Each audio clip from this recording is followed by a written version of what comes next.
I'm Lag Dr. Clay Ballard, and this week's PGA Tour analysis is going to be on Jason Day. Now, Jason Day is a very powerful player, and this is partially due to the way that he uses his body.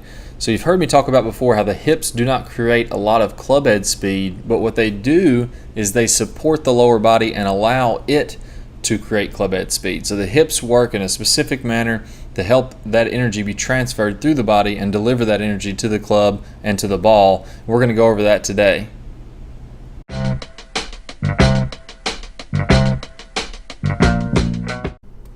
Alright, so Jason Day is a very powerful player and he uses his lower body pretty well in his swing. Today we're going to go over exactly what the left leg and the right leg are doing in the golf swing and talk about how this helps to not only support the upper body but to add a little bit of extra power and swing speed to your golf swing. So let's go ahead and go to the top of the swing and about halfway into the downswing. So at this point what's happened is he's begun to shift his weight to the left, and he's loaded up his legs, so his legs haven't really fired or begun to do a whole lot at this point. And that's going to happen until you're about, as you start your downswing. So first you want to get your weight shifted to the left. Now here, there's going to be a two-part system that happens with both legs. Each leg is doing their own individual part to fire and then help brace up to transfer energy to the arms. So first let's talk about the left hip and the left leg.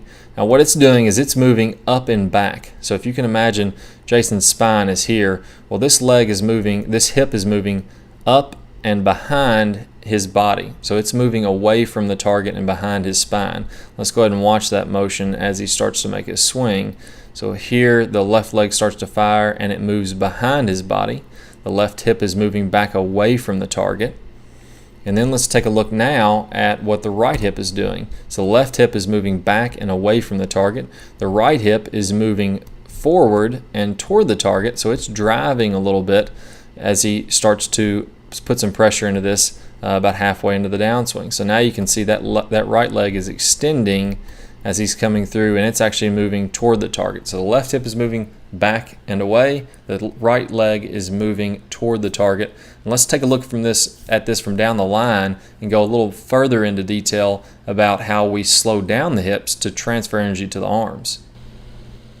So let's take another look from down the line, and what we'll notice here as he starts his downswing, this right hip is rotating forward and toward the target and his right leg is straightening. His left hip is posting up and rotating back toward the camera here, and that's what's helping him to slow down his hips and release that club through impact.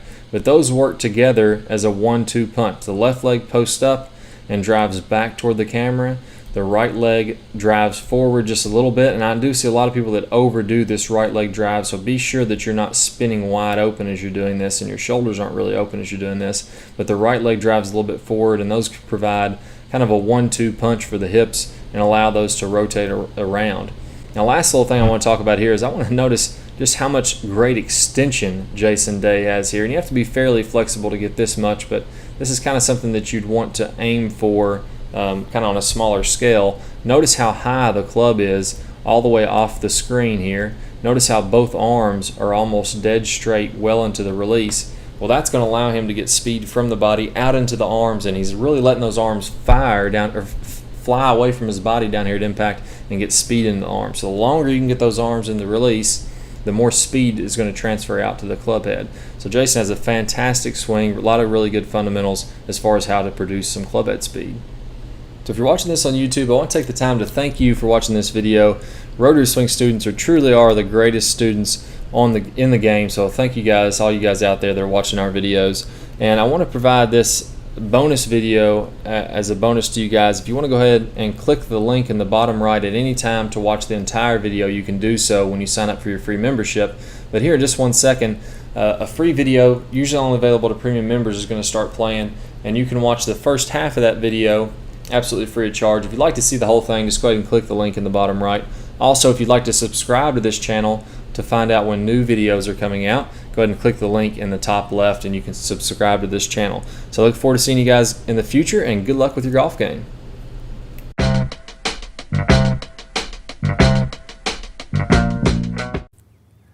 Hi guys, I'm the Lag Dr. Clay Ballard, and today we're going to be going over the chicken wing. Now, we all know how this can cause some inconsistency and a loss of distance, but I'm going to go over today just how simple it can be to fix this move. It's actually incredibly easy to fix once you know the proper moves to take. I'm going to give you one drill called the long arms drill. It has 3 simple steps to get rid of your chicken wing forever. So stay tuned and I'll go over this with you right away. All right, so many of you may be surprised to find out that the same move that causes the chicken wing also causes an over-the-top move. If you're struggling with a slice, it can cause a loss of lag or a casting motion from the top and many other problems. So if we can fix this one issue, we can tackle 4 or 5 bad results that you may be getting. So let's all start by describing exactly what's happening. Now, the move that I'm referring to is your right arm and your right wrist getting too active from the top. So let's take a look at this from down the line first. Now, if my right arm is trying to hit very hard from the top, if you feel like you're maxing out your power, as soon as you start down, you're losing a lot of energy, you're losing speed. And what happens is this right arm, this right hand is pushing the club back to the inside as I'm coming through impact. Now, what happens when my right arm pushes is my left arm simply has nowhere to go. If we look at this from face on, as this right arm pushes back to the inside, now look at my left arm, it's breaking down because there's no room for it to swing forward. The right arm's taking it over.